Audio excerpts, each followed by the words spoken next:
नमस्कार, स्वागत है आपका। मैं हूं आपके साथ अमृता चौरसिया। बिहार में महागठबंधन को 2/3 बहुमत, नीतीश कुमार की हैट्रिक, कहा बिहार के स्वाभिमान की जीत। और चलिए अब नजर डालते हैं हेडलाइंस पर। बिहार में महागठबंधन को 2/3 बहुमत, नीतीश कुमार की हैट्रिक, कहा बिहार के स्वाभिमान की जीत। बिहार में नहीं चला प्रधानमंत्री नरेंद्र मोदी का जादू, 60% एनडीए, अमित शाह ने कहा जनादेश मंजूर।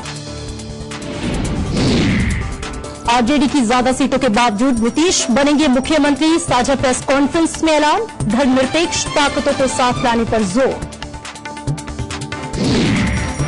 बिहार में कई दिग्गजों की हार, इमामगंज से हारे विधानसभा अध्यक्ष उदय नारायण चौधरी, लालू के दोनों बेटों की जीत। पटना से लेकर दिल्ली तक महागठबंधन कार्यकर्ताओं की दिवाली, जेडीयू आरजेडी कांग्रेस दफ्तरों में जश्न का माहौल, बिहार में नए पोस्टर।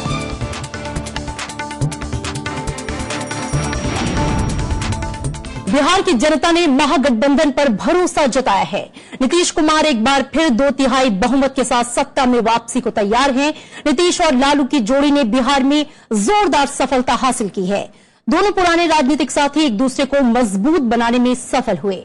महागठबंधन को कोसी, मिथिलांचल और सीमांचल क्षेत्र में जबरदस्त सफलता मिली है। पूर्वी बिहार यानी कि आंध्र प्रदेश वाले हिस्से में भी महागठबंधन का जादू चला।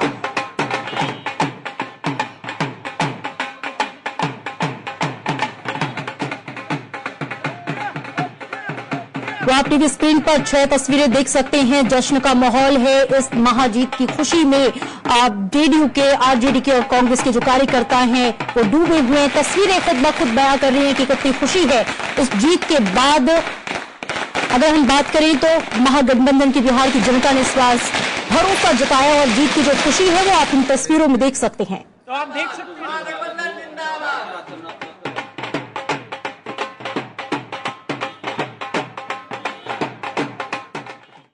और अभी तक के रुझानों और नतीजों पर अगर हम गौर करें तो महागठबंधन को 243 सीटों में 178 सीटों पर जीत मिलती दिख रही है। एनडीए की बात करें तो उसके खाते में सिर्फ 59 सीटें जाती हुई दिख रही हैं। लालू यादव की पार्टी आरजेडी 80 सीटों के साथ सबसे बड़ी पार्टी बनकर उभर रही है, जबकि नीतीश कुमार की पार्टी जेडीयू 72 सीटों के साथ दूसरे नंबर पर है। कांग्रेस 26 सीटों पर जीत दर्ज करने की तरफ आगे बढ़ रही है, तो वहीं बीजेपी 52 सीट के साथ तीसरे नंबर पर है। बीजेपी की सहयोगी एलजेपी 3 और आरएलएसपी और हिंदुस्तानी अवाम मोर्चा 2-2 सीट पर जीत हासिल करती हुई दिखाई दे रही है।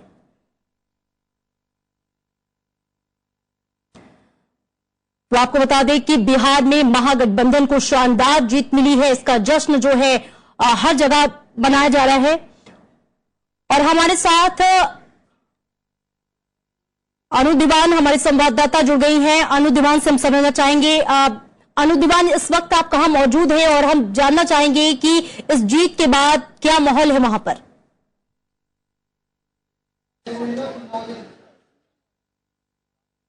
अमृता, इस वक्त मैं दिल्ली के जेडीयू दफ्तर के बाहर हूँ। यहाँ पे जब जैसे ही ये रुझान आ रहे थे और उसमें पता चल रहा था कि जेडीयू जो है वो 2/3 बहुमत से जीत रही है, उसके बाद जितने भी कार्यकर्ता दिल्ली में थे वो सब के सब यहाँ जुट गए थे। पूरा जंतर मंतर उन्होंने मानो कि पूरी तरह से घेर लिया था और यहाँ पे एक जीत का, एक जश्न का, एक उत्साह का माहौल बना दिया था। उसके बाद जितने भी कार्यकर्ता थे वो सबके सब शरद यादव के यहाँ चले गए वहां पे अपनी जश्न मनाने। अभी फिलहाल इस दफ्तर में कोई भी मौजूद नहीं है क्योंकि जितने भी नेता हैं वो सब पैनल्स पे बैठ चुके हैं। लेकिन दिन की अगर बात करें तो दिन में यहाँ पे जितनी उम्मीद नहीं थी कि ये पटना में ज्यादा देखने को मिलेगा, लेकिन दिल्ली में भी माहौल बिल्कुल पटना की तरह ही था कि जैसे जीत मानो यहाँ पे हुई हो। और आप चूंकि जेडीयू के दफ्तर पे आपने बताया और आपकी बात हुई होगी कार्यकर्ताओं से, नेताओं से, क्या इतनी बड़ी जीत को लेकर ये लोग आश्वस्त थे पहले से?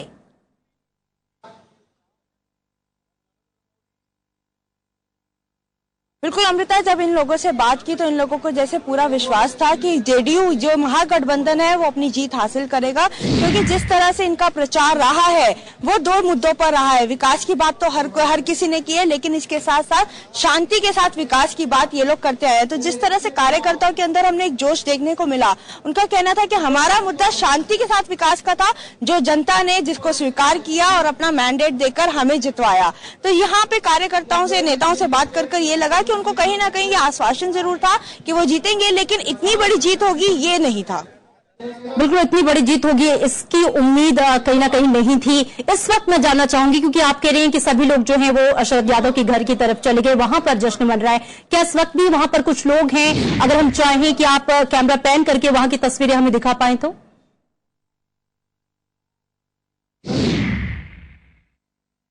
अमृता, फिलहाल मैं बिल्कुल दफ्तर के बाहर ही खड़ी हूं और यहाँ पे दफ्तर के अंदर भी जो है जितने भी नेता थे वो लोग सब जा चुके हैं यहाँ से। अभी कुछ समय पहले ही निकले हैं यहाँ पे और उनको वो लोग आगे की अपनी तैयारी करने में जुटे हुए हैं। कुछ पैनल्स पे जा रहे हैं तो कुछ पटना जाने की तैयारी कर रहे हैं नीतीश कुमार के शपथ समारोह के लिए। तो जिस तरह से हम नेताओं से यहाँ पे बात कर रहे थे कि क्या आगे क्या उनका रहेगा, तो उन्होंने कहा अभी फिलहाल हम लोग कुछ लोग पटना जाने की तैयारी कर रहे हैं तो कुछ लोग डिबेट्स में जाने की। अब इनका, क्योंकि इन्हीं का दिन है, महागठबंधन की इतनी बड़ी जीत हुई है, तो फिलहाल जेडीयू ऑफिस में अभी मैं आपको बताऊं तो कोई नेता यहाँ पे मौजूद नहीं है, ना ही कार्यकर्ता। सबके सब अपने नेताओं के घर दिल्ली में जो इनके नेता रहते हैं उनके यहाँ अपनी जीत जो मनाने हैं वहां पे गए हैं। बिल्कुल, अपनी बात की होगी अनु, जीत का श्रेय इन लोगों ने, नेताओं ने या कार्यकर्ताओं से आपकी बात हुई होगी, किसे दिया?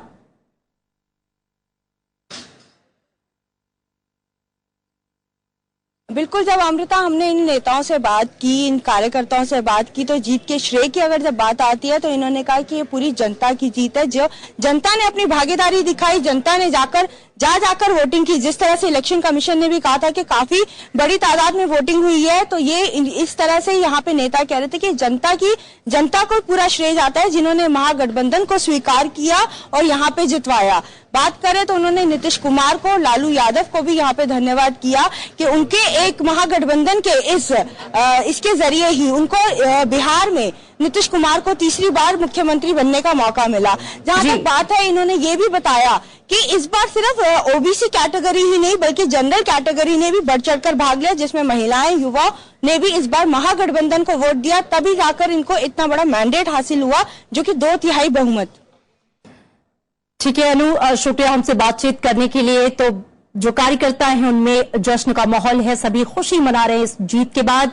बिहार के मुख्यमंत्री नीतीश कुमार ने महागठबंधन की जीत के लिए राज्य के मतदाताओं का शुक्रिया अदा किया है। आज जो बिहार के चुनाव परिणाम आए हैं, ये बिहार के लोगों की जीत है। बिहार की नाते उभर कर आए हैं, इसलिए मैंने उनको टेलीफोन करके बधाई दी और फिर उसके बाद मैंने नीतीश जी को भी टेलीफोन किया, उनको भी बधाई दी।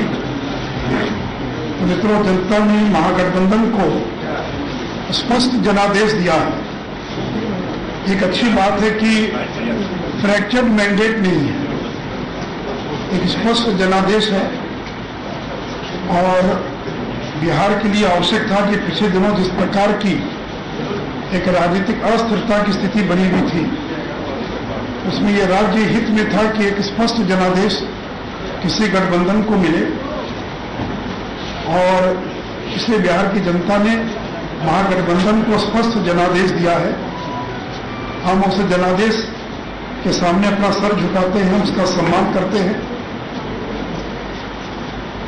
एनडीए गठबंधन को जिन लोगों ने वोट दिया है, उन तमाम मतदाताओं को, हमारे हजारों कार्यकर्ताओं को और हमारे गठबंधन के तमाम नेताओं को, और जिन लोगों ने दिन रात परिश्रम कर एनडीए गठबंधन के लिए काम किया है, मैं उन सभी लोगों को अपनी ओर से और बधाई और धन्यवाद देता हूं। एनडीए गठबंधन पूरी एकजुटता के साथ लड़ा, हमारे सभी सहयोगी मिलकर चुनाव लड़े, मुल्कों को शेयर भी किया और एक दूसरे के क्षेत्र में गए एक दूसरे के प्रचार में पूरी ताकत के साथ लगे। इसलिए अपने सहयोगी दल के सभी नेताओं को, खास करके श्री रामविलास पासवान जी, श्री चिराग पासवान, श्री जीतन राम मांझी जी, श्री उपेंद्र कुशवाहा जी और तमाम उन नेताओं को और इसके लिए मैं बधाई देता हूं। साथ ही साथ चुनाव आयोग, जिसमें पहली बार चुनाव बिहार में एक ऐसा चुनाव हुआ जिसमें केवल 2 मतदान केंद्रों पर रिपोल हुआ। एक शांतिपूर्ण मतदान कराने की जो परंपरा बन रही थी बिहार में लगातार, चुनाव आयोग ने एक बेहतर प्रबंधन के साथ चुनाव कराया है। इसके लिए मैं चुनाव आयोग को भी अपनी ओर से धन्यवाद देता हूं। मित्रों, एनडीए को काफी उम्मीद थी। हम लोग को लग रहा था कि हम लोग सरकार बनाएंगे, लेकिन हम लोग को उम्मीद से कम सीटें आई हैं। हम लोग आगे आने वाले दिनों में बैठकर उसकी समीक्षा करेंगे कि क्या कमियां रह गई, क्या रणनीति में कोई त्रुटि रह गई। हम चूंकि ये स्पष्ट जनादेश है 5 साल के लिए इस गठबंधन को, तो हम सरकार को विकास के कार्यों में हम पूरी मदद करेंगे और एक रचनात्मक विपक्ष की भूमिका का और हम निर्वाह करेंगे। तो मित्रों, कुल मिलाकर हम लोगों ने अपनी ओर से पूरा प्रयास किया, लेकिन महागठबंधन को जिस प्रकार का जनादेश मिला है, इसके लिए मैं उनके तमाम नेताओं को बधाई देता हूं, धन्यवाद देता हूं। और जैसा मैंने कहा कि हम लोग हमको अपेक्षित सफलता जो नहीं मिली उसके भी समीक्षा करेंगे। तो कुल मिलाकर मित्रों, मैं चाहूंगा कि ये जो महागठबंधन है ये मिलकर बिहार के विकास के लिए आगे काम करे और भारतीय जनता पार्टी और हमारा गठबंधन उनको पूर्ण सहयोग करता रहेगा। तो आप सुन रहे थे बीजेपी नेता सुशील मोदी ने कहा कि बिहार की जनता ने एक स्पष्ट जनादेश दिया है और हम सिर झुकाकर इस जनादेश का सम्मान करते हैं। आरजेडी प्रमुख लालू प्रसाद यादव ने इसे धर्मनिरपेक्षता की जीत बताया है। हमें कभी कहीं नहीं अविश्वास था कि 190 से कम होंगे, हमको कभी भी नहीं था। तो जो हमारा आकलन था वो 190 के अप्रोचिंग हम पहुंच गए, 190 के करीब पहुंच गए। ये जो मैंडेट मिला है, मैं बोलता था हर सभा में कि यहाँ पर नीतीश कुमार के नेतृत्व में सरकार, मुख्यमंत्री बनेंगे, सरकार बनेगी। यहाँ कोई झंझट नहीं है। असली झंझट हम करने वाले हैं दिल्ली के गद्दी पर। हम एक क्षण भी आरएसएस, नरेंद्र मोदी जी प्रधानमंत्री नाम के हैं, वो संघ के प्रचारक हैं, क्लियर कर दीजिए। असंघ का प्रचार वो कर रहे हैं। देश के सामने विगत लोकसभा के चुनाव में हम लोग के बंटवारा का लाभ उठा के जो चारों तरफ गला फाड़ फाड़ के भाषण कर रहे थे, तो मोदी जी समझे कि हरियाणा है और महाराष्ट्र है। बिहार ने बता दिया, बिहार के गरीब गुरबा जनता ने बता दिया कि बिहारी लोग को ये मत समझो कि फूहर हैं, अनपढ़ हैं, गंवार हैं। ये बड़े भारी तपस्वी हैं, न जाने कितने लोगों को देखा है, समझा है। और सीधा रुख करेंगे राजधानी पटना का, जहां से वरिष्ठ पत्रकार नविंदु हमारे साथ जुड़े हैं। नविंदु, स्वागत है आपका। कहा जा रहा था कि इस बार बिहार का जो चुनाव है वो एक राजनीतिक प्रयोगशाला है। मुख्य चुनाव आयुक्त ने भी कुछ दिन पहले कहा कि सभी चुनाव की मां है। ये चुनाव कहा यह जा रहा था कि देश की राजनीतिक दशा और दिशा तय करेगा। इन परिणामों के बाद, इन नतीजों के बाद क्या परिवर्तन देखते हैं आप देश की राजनीति में आगे? जी अमृता, बहुत आपने सही कहा कि बिहार जो है राजनीतिक प्रयोगशाला है और ये शुरू से ये इसके उदाहरण भी हैं। देखिए, एक बात बहुत साफ है संक्षेप में कि बिहार जब जब गुस्से में रहा है तब तब उसने परिवर्तन किया है जी। बिहार 1967 में संविध सरकार जब बनी थी तो कांग्रेस के खिलाफ जनादेश था और फिर गैर कांग्रेसी सत्ता में आए थे। उसके बाद 77 में देखेंगे तो जनता दल सत्ता में आई, जनता पार्टी के बतौर। फिर लालू के खिलाफ अगर गुस्सा हुआ तो लालू को भी हटाया, नीतीश को लाए। इस बार का चुनाव यह बता रहा था कि क्या बिहार की जनता गुस्से में है नीतीश को लेकर के। जो सर्वे आ रहे थे और फिर आम जो मूड था मतदाताओं का, वो नीतीश को हमेशा लोकप्रिय मुख्यमंत्री बता रहा था। तो उस लिहाज से यह परिवर्तन नहीं होना था किसी सरकार का, तो जो नहीं हुआ। अब है कि राष्ट्रीय राजनीति पर इसका क्या असर पड़ेगा, तो बिल्कुल असर पड़ेगा, इसलिए कि इसके जरिए दो बातें हुई हैं। एक तो ये कि बीजेपी जो एक नई फेनोमेना के तौर पे पॉलिटिक्स में उभर रही थी, नेशनल फेनोमेना के तौर पे, वो उस पर विराम लगा है, फुल स्टॉप लगा है। दिल्ली ने अगर कॉमा लगाया तो बिहार ने फुल स्टॉप लगाया और रथ रुका है उसका। तो इसका प्रतिफलन ये होगा राजनीति में कि नीतीश का कद और बढ़ेगा। इसके बाद यूपी का चुनाव है, बंगाल का चुनाव है, उस पर असर पड़ेगा।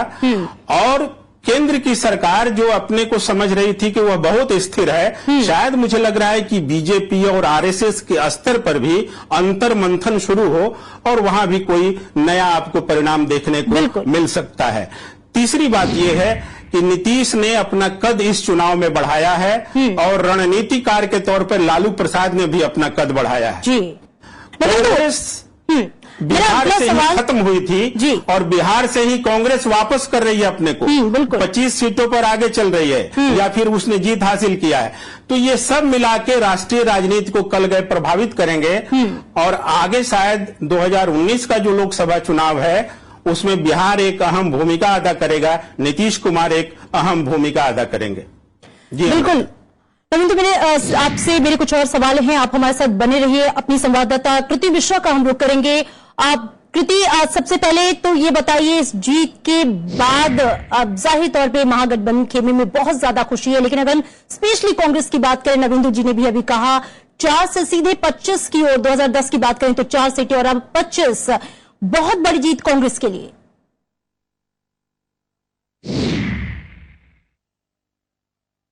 जी हाँ अमृता, देखिए लगातार से लोकसभा इलेक्शंस 2014 के इलेक्शंस हुए थे, उस हार के बाद लगातार कांग्रेस कहीं ना कहीं इस फिराक में थी कि कौन सी उसको ऐसी अपॉर्चुनिटी मिलेगी जहां वो फिर से रीमर्ज करे, और कांग्रेस के लिए आज वो ऐसी अपॉर्चुनिटी थी। लगातार बीजेपी पर हमला किया, हमने देखा किस तरह से कांग्रेस टॉप ब्रास ने बिहार में कैंप किया, बिहार में कैंपेनिंग की, बड़े नेताओं ने कैंपेनिंग की। फलस्वरूप आज हम उसका देख रहे हैं किस तरह से महागठबंधन इस विक्ट्री की तरफ पहुंचाए।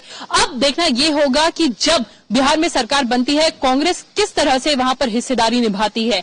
जी अमृता, बिल्कुल देखना होगा कि कांग्रेस हिस्सेदारी किस तरीके से निभाती है। और कृति हमारे साथ बने रहिए, हम दोबारा पटना का रुख करेंगे। नवींदु हमारे साथ बने हुए हैं, वरिष्ठ पत्रकार। नवींदु, महागठबंधन की इतनी बड़ी जीत का कारण आप किसे मानते हैं? क्या सुशासन बाबू में आज भी लोगों को विश्वास है या फिर इन चुनाव में लालू यादव के फैक्टर ने भी बहुत बड़ी भूमिका निभाई है? जी बिल्कुल, दोनों बातें हैं अमृता जो आप कह रही हैं। एक तो यह है कि सुशासन बाबू यानी नीतीश कुमार में आस्था जताई है। नीतीश कुमार को जो बीजेपी लगातार कह रही थी कि विश्वासघाती हैं, उन्होंने बीजेपी के साथ धोखा दिया, दरअसल जनता ने इसको नहीं माना, इसलिए कि नीतीश कुमार ने पिछले 10 सालों में एक नए बिहार का निर्माण किया है और लोग शायद मतदाता उसके साथ थे। दूसरी बात यह है कि विकास का एजेंडा लेकर नीतीश चले और लालू प्रसाद एक रणनीतिकार के तौर पर जो पूरा जो एक कहें कि सोशल इक्वेशन के तौर पर उनको सपोर्ट दिया। तो ये विकास और कहें कि सामाजिक राजनीति दोनों का मिलन हुआ।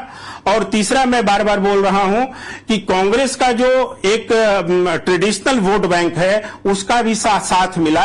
तो इस तरीके से यह जीत एक तौर पे सामाजिक समीकरणों की भी जीत है, विकास की भी जीत है और साथ ही साथ एक विकास की इस तौर पर जीत है कि विकास के प्रतीक पुरुष के तौर पर बिहार की जनता ने बताया कि नीतीश ने जो काम किया है और जो नीतीश बार बार अपनी सभाओं में बोल रहे थे कि कमाई का दाम मांगने आए हैं, तो वो कमाई का दाम उनको लोगों ने लौटाया है। तो इस तर्ज पर इस जीत को देखा जा सकता है। तीसरी बात, एक खास मैसेज इस बिहार के चुनाव ने दिया है कि निश्चित रूप से देश यह धर्मनिरपेक्षता के आधार पर ही चलेगा, भाईचारे मिल्लत के आधार पर चलेगा। ये भी संदेश बिहार वासियों ने दिया है। आप हमारे साथ बने रहिए। कृति मिश्रा भी हमारे साथ जुड़ी हुई हैं। कांग्रेस उपाध्यक्ष राहुल गांधी ने महागठबंधन की जीत पर बिहार की जनता के साथ ही आरजेडी और जेडीयू के नेताओं को भी बधाई दी। उन्होंने कहा कि एक खास विचारधारा की हार है। सबसे पहले मैं महागठबंधन के कार्यकर्ताओं को और नेताओं को बधाई देना चाहता हूं। नीतीश जी, लालू जी, कांग्रेस पार्टी के हमारे सब नेता, कांग्रेस पार्टी के कार्यकर्ता, नीतीश जी और लालू जी के कार्यकर्ता, ये एक प्रकार से सच्चाई की जीत है, भाईचारे की जीत है। गुस्से के ऊपर, बंटवारे के ऊपर, घमंड के ऊपर, क्रोध के ऊपर ये एक बहुत बड़ी जीत हमने हासिल की है। मोदी जी के लिए एक मैसेज है और ये मैसेज पूरे हिंदुस्तान में गूंज रहा है और उनको ये मैसेज अच्छी तरह सुन लेना चाहिए और समझ लेना चाहिए। वो देश के प्रधानमंत्री हैं। पूरा देश उनसे कह रहा है कि इस देश को नरेंद्र मोदी जी, बीजेपी और आरएसएस बांट नहीं सकते हैं। हिंदू को मुसलमान से लड़ाकर चुनाव नहीं जीत सकते हैं और इनको हम दिखाएंगे, आने वाले समय में दिखाएंगे कि ये देश किसी एक जात का, किसी एक धर्म का नहीं है। ये देश सबका है और इस देश में हर एक व्यक्ति को जगह मिलनी चाहिए, भाईचारा होना चाहिए, प्यार होना चाहिए। अपनी संवाददाता कृति मिश्रा का हम रुख करेंगे। कृति, आप चुनाव के दौरान बिहार में रही, वहां पर आपने लगातार चुनावी जो जनसभाएं थी उसे कवर किया। बीजेपी का बहुत ही आक्रामक चुनाव प्रचार रहा। जो मुद्दे महागठबंधन के खिलाफ बीजेपी के नेताओं ने, खुद पीएम मोदी ने उठाए, क्या वो काम नहीं कर पाए? क्या उन मुद्दों को लेकर बिहार की जनता ने बीजेपी पे कम से कम विश्वास नहीं जताया?